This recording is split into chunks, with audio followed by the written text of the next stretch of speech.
Well, folks, welcome along once more to the Irish F1 show. We're live on Facebook, YouTube, and on Twitter. We're also going live here on Instagram. Now, unfortunately, in relation to the Instagram stream, you're only going to see my big ugly head for the next half an hour or so because the interface, as I was saying the other day on our live broadcast, doesn't allow for the right format to stream three heads. And when you have a head the size of mine, coupled with the size of Barry Rabbit's and Richard Carney's, it's hard to work anyway, even in a 16:9 format. So that's where we're at for the next 30 minutes or so. If you are tuned in, give us a message there on Instagram or drop us a message on Facebook, Twitter, or on YouTube. We'll try to get that over the next half an hour of that. We are in association, as always, with PFT Travel, who we thank for their support throughout the F1 season, and Rapco, who've been very good to us also. Now, while we're on the topic, send out that backdrop there. We've half of Ayrton Senna either side of my shoulder. I'd love an Irish F1 show backdrop. So I'll get her out there as quickly as you can. I think Rapco Signs might be tuned in actually on the Instagram. So maybe we can get that out to us fairly shortly. But you're not going to be able to see Barry out on Instagram, but we can see him here up on our screen, which will be going out on Facebook, YouTube, and on Twitter. How are you, first of all, Barry? You don't look too bad. I'm all right.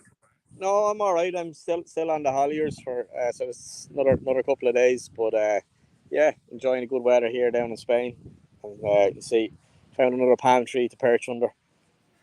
I was going to say, you're like George the Jungle. You're hanging over every tree you can get overseas there the last 2 weeks. The last time you were on a different tree, I thought it was the same one, man. But yeah, you're loving life, aren't you? Yeah, there's no shortage of trees to lean against over here at the minute. It's trying to find a quiet spot. It's fairly there's kids and pools all around me, so I'm going to hide out and find somewhere where there's not too much background noise. But yeah, it's not a bad way to watch a Grand Prix on a Sunday. No, it's not. Now, we are waiting on Mr. Richard Carney. I do believe he's going to join us very, very shortly. Obviously, Richie is slightly late up still, so we'll allow him the time difference to get here. Even though Barry is the one operating off a real-time difference at the moment, we will give Richie a bit of slack. He's had a tough all weekend of it as well. So while we're doing that, we will chat to Mr. Rabbit here about what he thought of the events over the last hour or two at Monza. I suppose, would underwhelming be a good way of putting this, Bar? Yeah, it was a bit, yeah. I mean, Monza typically a one-stop race, which can, in itself can kind of limit your options of what's going to happen. Of course, you lose a lot of time in the pits relative to any other track because of the speed down the straight. When you're stopped, the cars are doing literally 200 miles an hour while you're doing whatever it is, 80 or 60 kilometers, whatever it is in the pit lane. So, yeah, it's generally a one-stop race, and it's not the easiest track to overtake on. It's not, if you have a big pace advantage, yes, but it's not a. I mean, I say there was only 19 overtaking maneuvers in the whole of the race last year. So yeah, a little bit underwhelming. Exactly what we thought would happen. Verstappen, kept his nose clean the first chicane on the first lap, and then basically got the head down, and within whatever it was, 4 or 5 laps, he was up to P2, and had undone all of his engine penalty, in the space of 10 minutes, basically at the start of the race, and was back on an even or near enough even footing with Leclerc. So once we seen that happening so quick, I think it was obvious how it was really going to pan out. And then it was only for the slightly offbeat strategy that Ferrari tried when the VSC came out that mixed it up slightly. And of course, then the safety car at the end gave us a little bit of a hope of a grandstand finish, but it didn't happen after all. But yeah, there was not a whole pile happening. A few little smaller stories going on through it. Alonso retiring out of the race that made him joint most experienced race starts ever with Raikkonen, I believe. So unfortunate to see him stopping. Not sure if it was connected. He came on and did a bit of a GP2 engine type radio message to the pits when they told him his engine was actually all right, and he was like, "Wow," as in, it's not all right, lads. It's a bit slow. But then he retired a couple of laps later, so maybe that was connected. Yeah, and then De Vries, good showing from De Vries. He definitely put his calling card out there for next year. Jumped into the car with only 20 minutes in practice session 3 before qualifying in place of Albon, and brought it home to score a couple of points in his debut. 5 or 6 positions ahead of Latifi, who's been in the car the last few years. So yeah, they're the talking points of the race itself. And then of course, I'm sure we'll get on to the the Ricardo incident at the end that brought out the safety car, which could have been handled differently maybe. Yeah, we'll get into the meat and drink of it. A few comments coming in here on Instagram. As we said, don't be afraid to send them in on Instagram or on Facebook or on YouTube. The comments from Twitter are not exactly the easiest to find on our interface, but we will have a little look directly on Twitter to see can we get to some of those. But Conor Maloney has said, couldn't hack the Wexford rain. You're damn right, Conor. We're obviously down for the Wexford Stages rally a little bit earlier on this morning, Barry, where it was absolutely pissed now, with a far cry from where you are at the minute, and we came back to get a bit of heat into the body. Rapco signs say soon, pal. That's in relation to that missing sign that's supposed to be here for the last 6 weeks. But yeah, sound lads, thanks a million again for the support. I know I'm only having a bit of a laugh. So that's the Jack and Rory. We're going to the meat and drink of this. So we kept some statistics throughout the race, and I think in particular, you've touched on it briefly. The fact that Max was able to get from 7th up to 2nd so quickly within 5 laps, I thought that was amazing. Now, look, people can argue this gentleman here behind me, in a matter of a couple of laps, gained 5 or 6 places at one particular stage back in, was it 93, that famous race, the European Grand Prix? Yeah, it was pissing rain as well, actually, for what it's worth. But yeah, I think it was still pretty impressive, Barry. And I'm going to try and a few into this because there was a few in that category.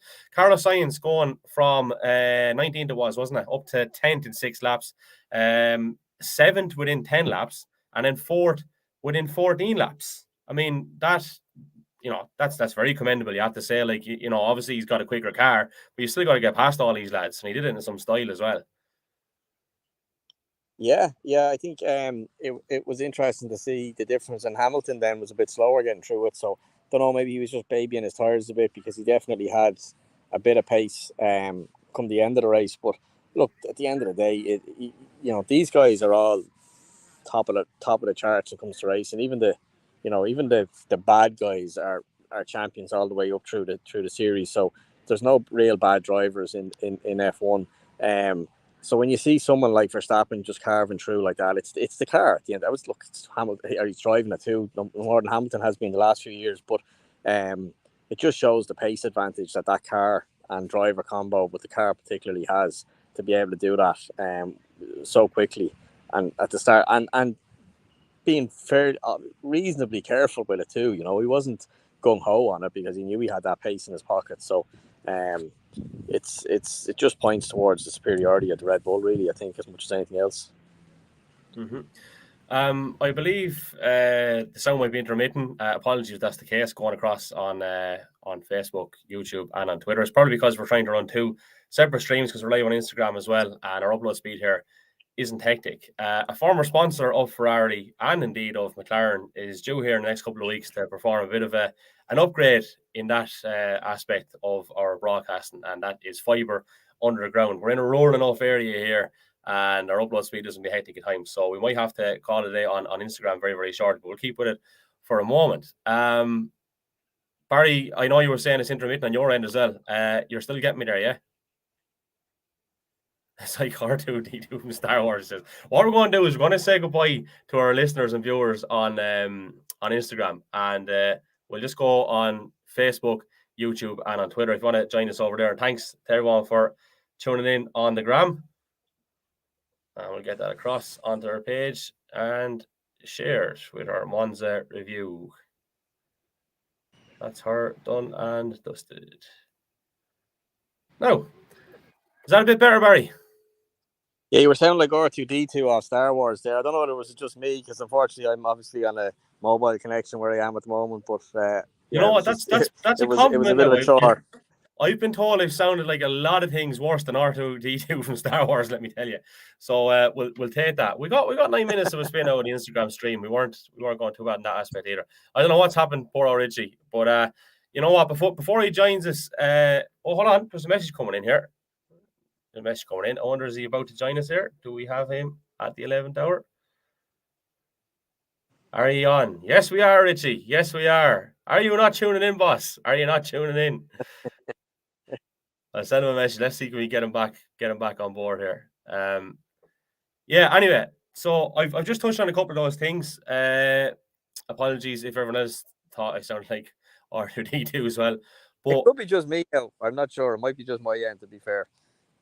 yeah, okay, I'm gonna. Do you know what? I'll blame you anyway. I'll blame you anyway, just because I'm jealous that Why you're not? over in Spain and it's pissing rain as I look out through this window here in downtown Collection. And I'm going to say Collection County Carlow as well. We get into politics because some people think it's in Laois.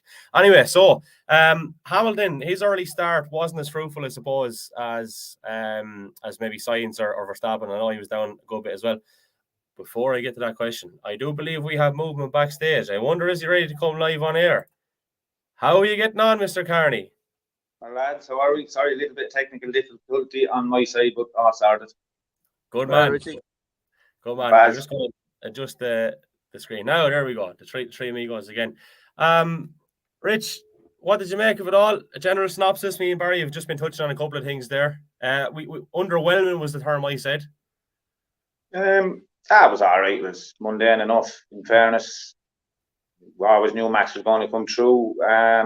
Straightforward enough until the end, all right. Sort of big talking points to come to towards the end of the race.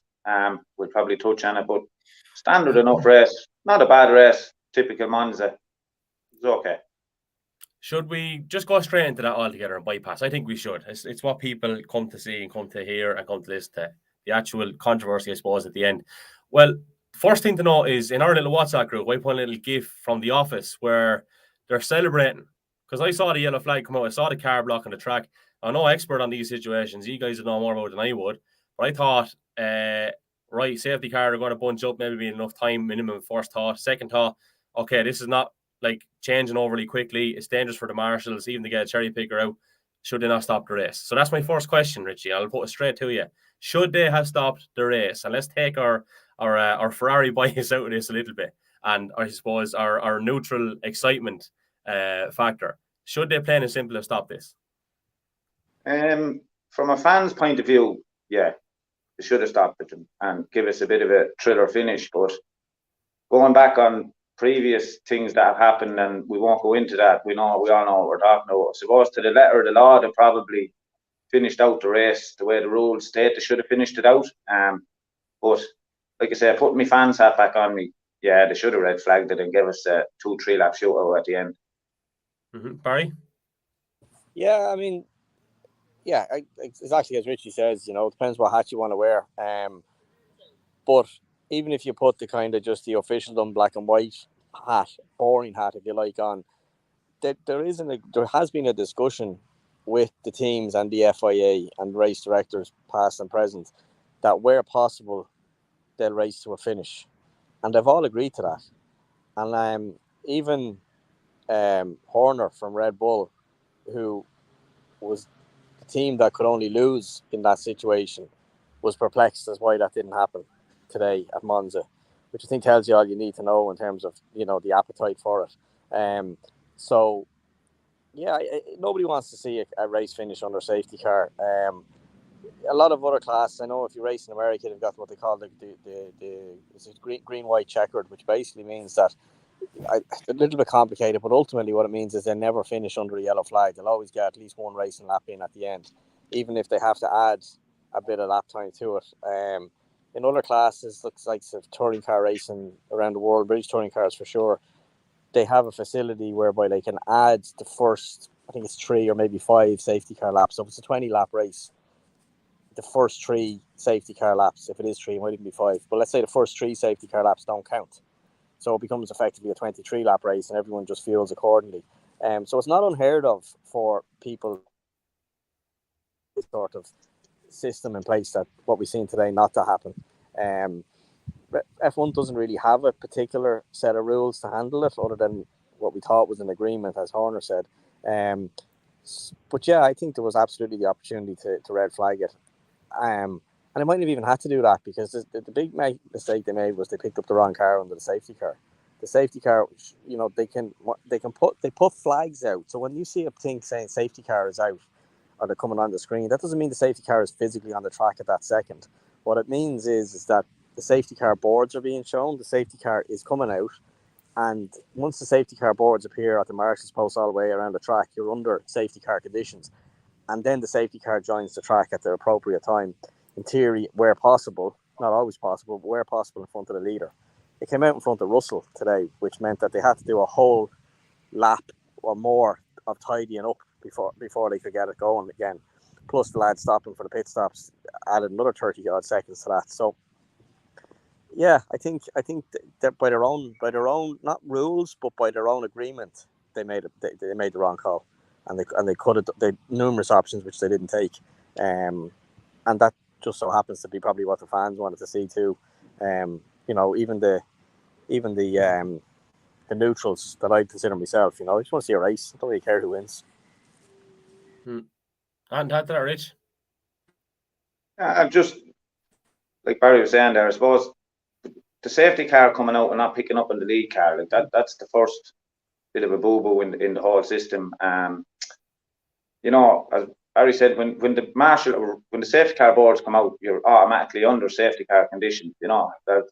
As said, the car doesn't have to be safety car doesn't have to be on circuit, but you're under safety car rules. And I couldn't see why the very minute the safety car realised he picked up the wrong car, that he couldn't just wave those guys through. They still have to make the way around under safety car conditions. Like he would have known Max was who he had to pick up. So like, can he not wave those cars through until Max gets behind him, like as quick as possible to try speed up the show? He should be. I mean, it's not the safety car driver's call, obviously, but ultimately that is what could have happened, in that scenario where they got it wrong and picked up the wrong car. Maybe the pit stops, the fact that both Verstappen and Leclerc stopped anyway, might have added a little bit to it. But look, the amount of data and technology these guys have, it should be possible to work around that. And then when it appeared that it wasn't working out, a red flag, it's the easiest thing in the world. You literally press a button and it's a restart. And I don't know. But at the same time, then the people that were giving out who the Abu Dhabi last year would be giving out. It's probably the same people giving out that we didn't get a red flag today, or a safety car manipulation. So it's hard to know. So I think give us a race as much as possible. But if you're not a neutral and you've got one hat on more than the other, your opinion will probably change depending on the circumstances. I think they should race wherever possible and should never finish under safety car unless they absolutely have to, and they didn't have to do that today. I think the marshals deserve a bit of credit, Richie, because they stood beside the car and they're like, well, not much more I can do here, lads. I'm not going to put myself in danger. I'm not going to start pushing it down to the next junction. And for once, we often go to lads for not doing something. I'd actually give out to them for doing literally nothing, which is what they did. Stood beside the car, waiting until the cherry picker came for it, which was the right thing to do. Yes, people would be saying, why didn't they try and move it and we get the race going? There's lads warming tyres, and we've seen it already this year a few times where lads are trying to warm tyres and they lost control of the car.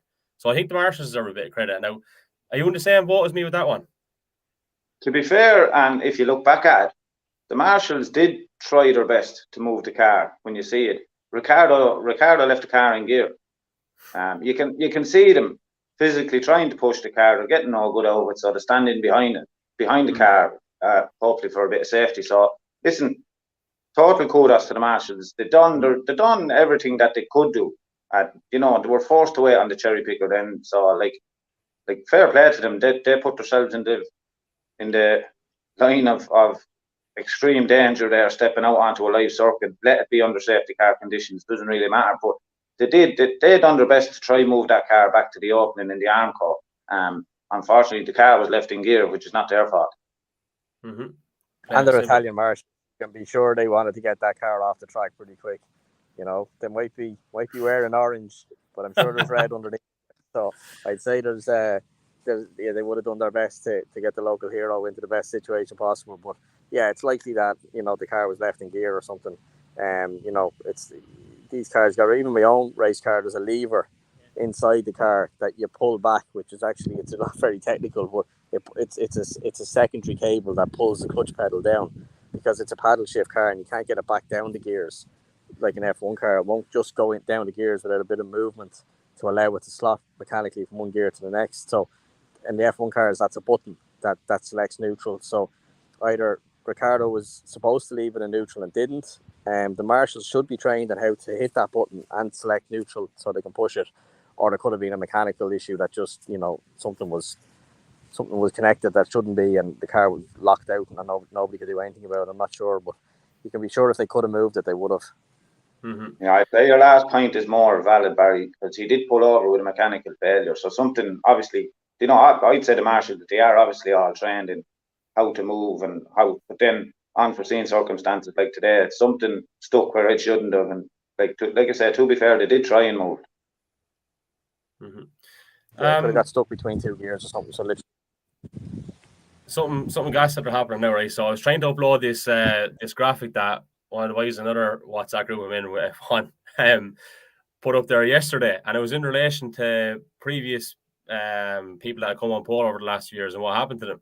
And I'll actually just turn the phone now in a second and I'll show you. I'm also using the phone here for results because I tried to upload it directly through the interface, and having done that, I'm after getting that horrible Google Chrome not responding message, and it says close the program, which means you might lose the window. So we're at a bit of a crossroads here, lads, at the moment. But what I'll do is I'll go through the standings first, because once I have that done, I can let the phone off the charge lead here. But Verstappen obviously takes the win. Leclerc second, Russell third, Sainz fourth, Hamilton fifth, Perez sixth, Norris seventh, Gasly eighth, De Vries. We have to have a chat about this man. Ninth, fabulous ninth. Guan Yu Zhou was 10, and then I'm not going any further than 10. So, what do you make of Mr. De Vries before I go any further? Because I thought it was phenomenal going, in fairness, for a lad that stepped in at the 11th hour yesterday. Yeah, from having a cup of coffee in the Mercedes luxury tent or whatever you want to call it, to being getting the call to get down to Williams as quick as possible. You're getting a seat fit and you're going racing. Serious achievement. I mean, we started being following him in the feeder series to Formula One, the F2 and that, and then on and won the Formula E, which I don't give much credit to that championship at all, to be honest with you.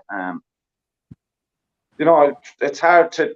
There's so many young fellas coming through that are going to be the next Schumacher and they're going to be the next Max and the next Lewis, and it's hard to see it. But Jesus, this guy today he really put his best foot forward, and I think he's after putting the final nail in Latifi's coffin with his performance today. I think we'll see him full time in the Williams next season, I'd imagine.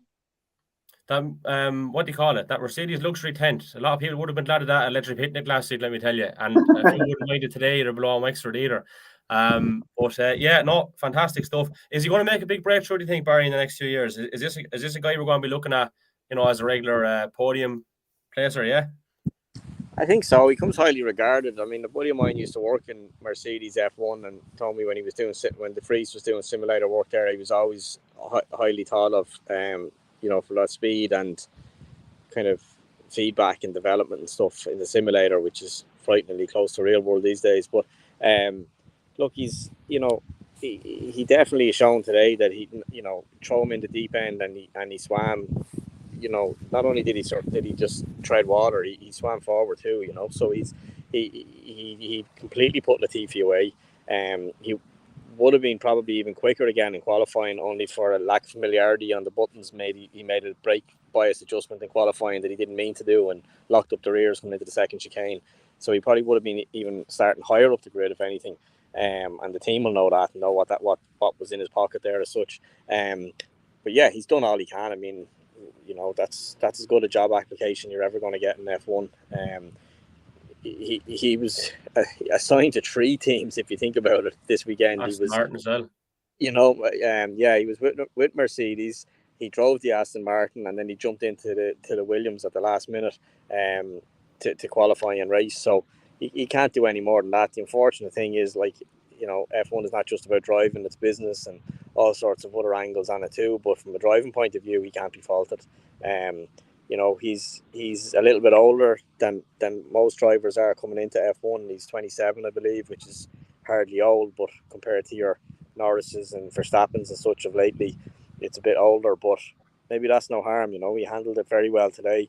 As Richie said, he's the first Dutch world champion in motor racing by winning the Formula E championship ahead of Verstappen winning the Formula 1. So he has the credentials. He has an F2 championship in his pocket. He's done a bit of sports car stuff.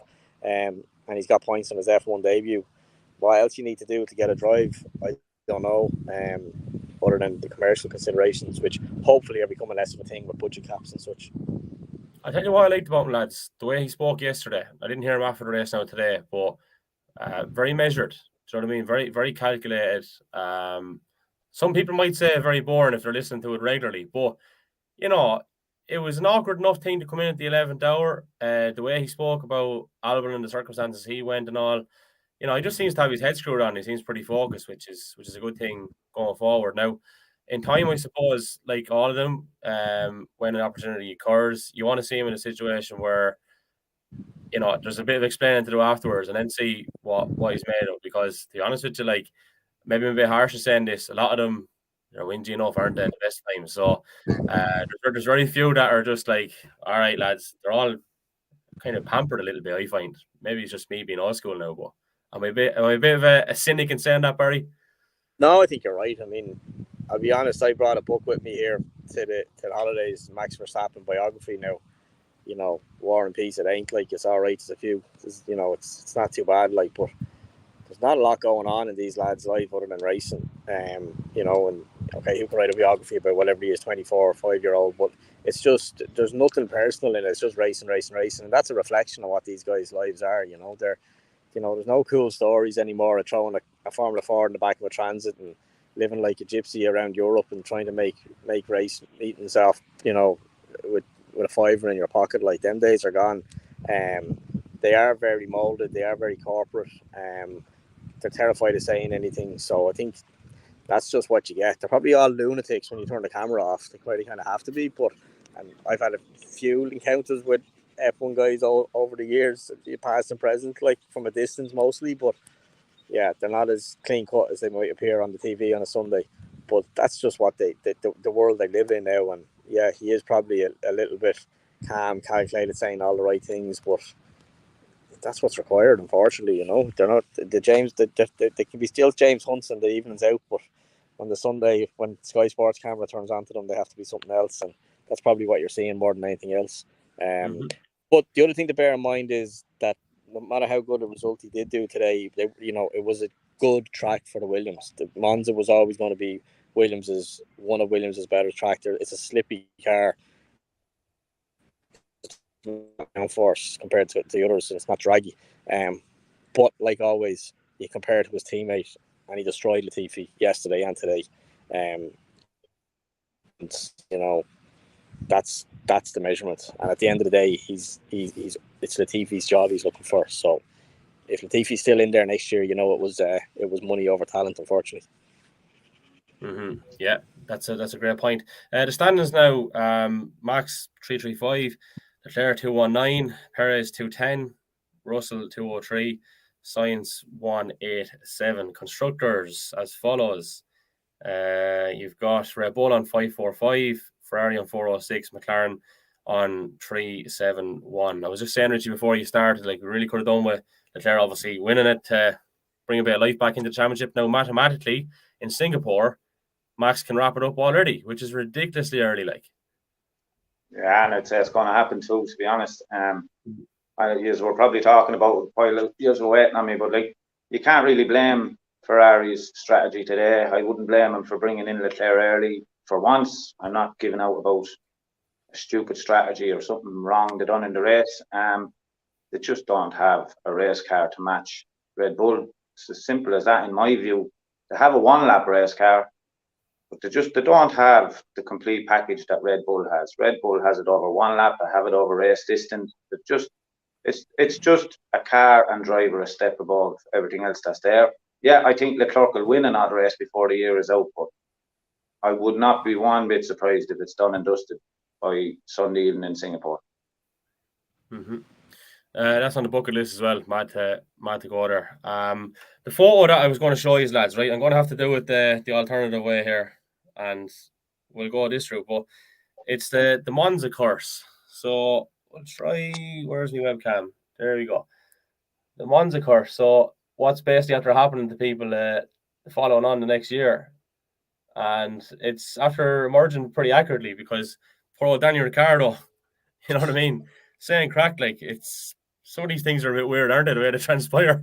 And we spoke about conspiracy theories last week. Are we superstitious, lads? Are we superstitious? I don't think so in particular. But anyway, before I move on to a couple of other bits and bobs before we finish up, the Ferrari yellow was great to see, wasn't it? And I was only listening to Martin Brundle yesterday talk about the meaning of that, and I suppose the other teams and the colours that they had chosen once upon a time and the reasons for it and stuff.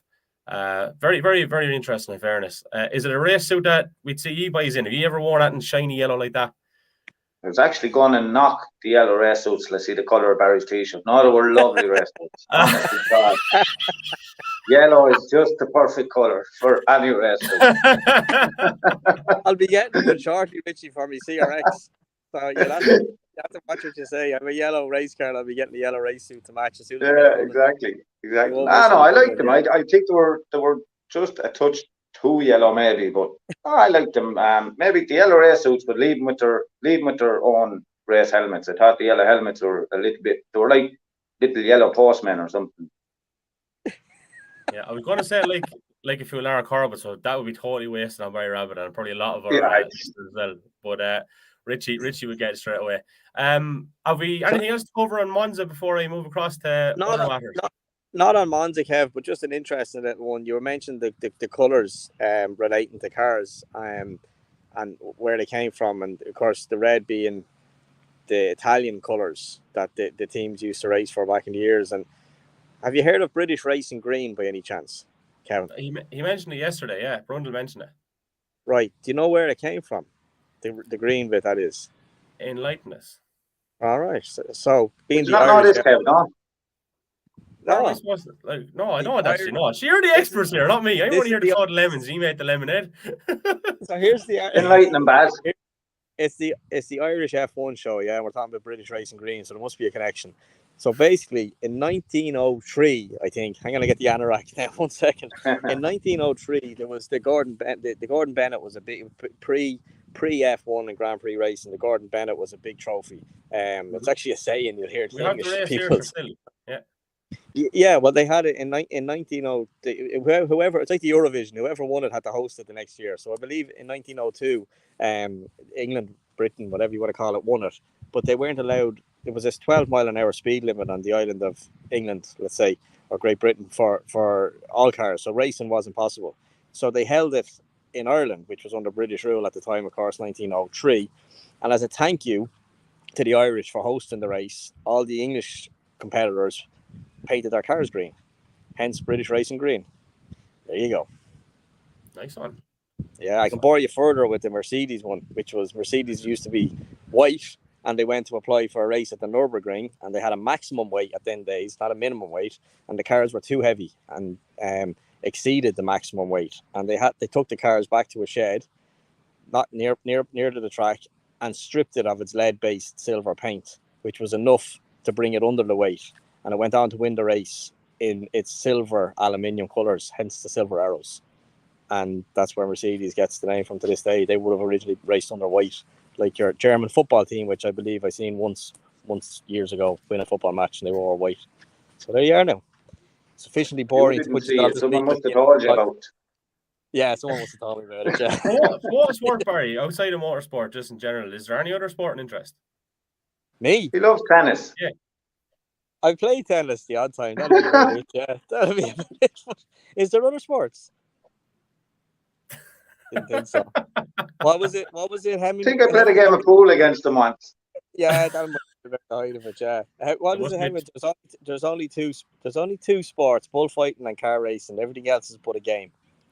I like that one. Richie, I suppose we have to address the elephant in the room, and unfortunately things didn't work out for you. You couldn't get going the weekend, so I didn't really want to be saying hard luck to you, but it hasn't worked out well in terms of the Formula Shanes. Do you want to give us a little bit of an insight into how it didn't happen, or is it as simple as just saying you weren't healed right on time?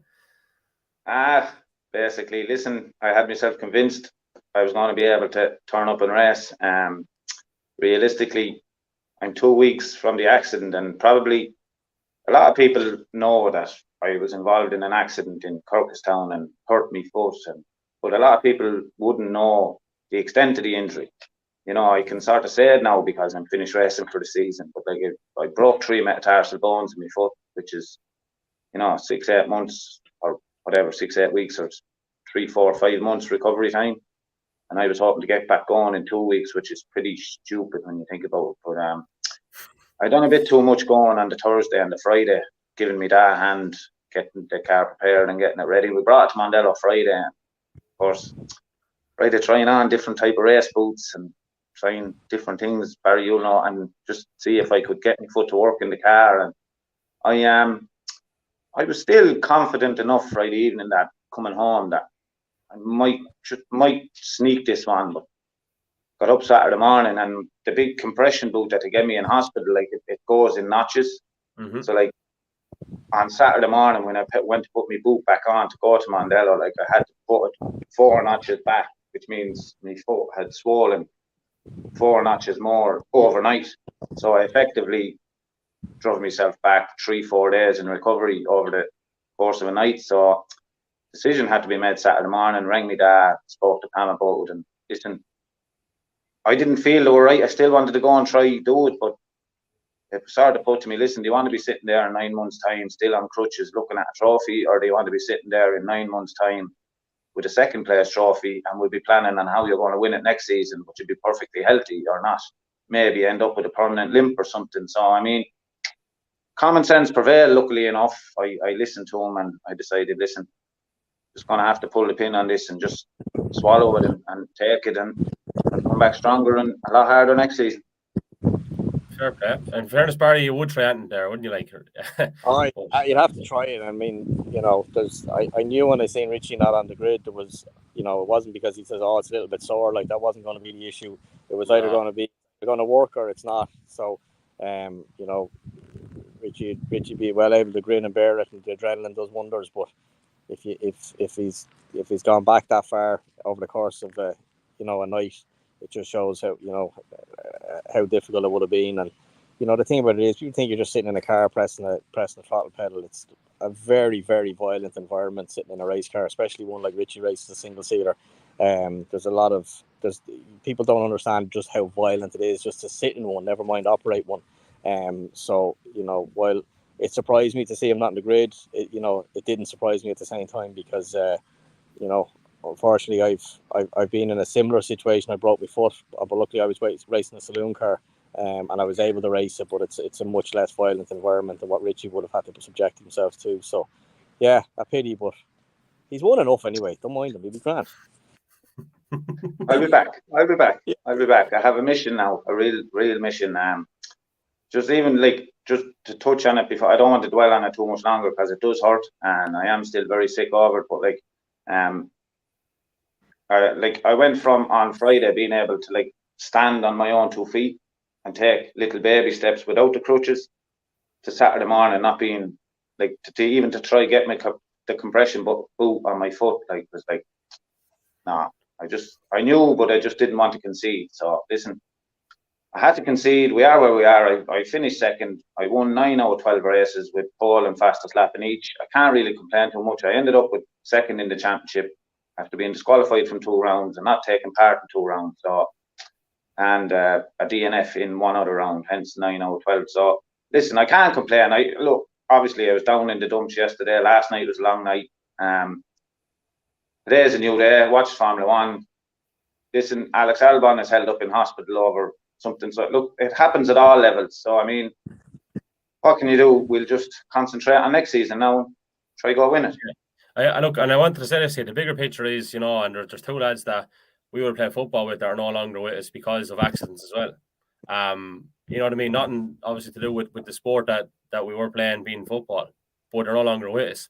You know what I mean? There's a bigger picture at play here as well.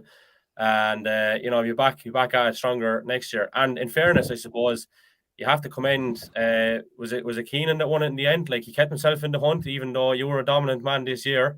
He kept himself in the hunt to put himself into that position, didn't he? I know you're hurting over it, but still credit. No, he did. Yeah. No, he did. And listen, I have to give great credit to Mark, because in the first race he had gearbox trouble and he ended up finishing 3rd. And believe it or not, if he had finished in 4th, I'd have won the championship.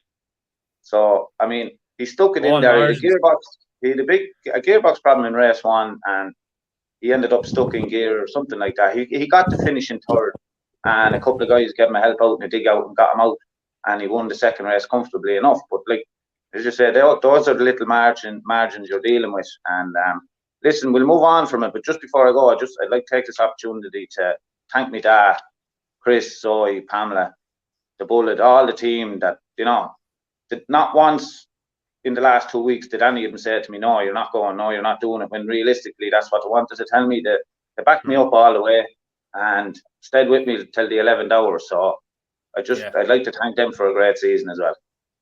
Team effort. Fair Team play. effort.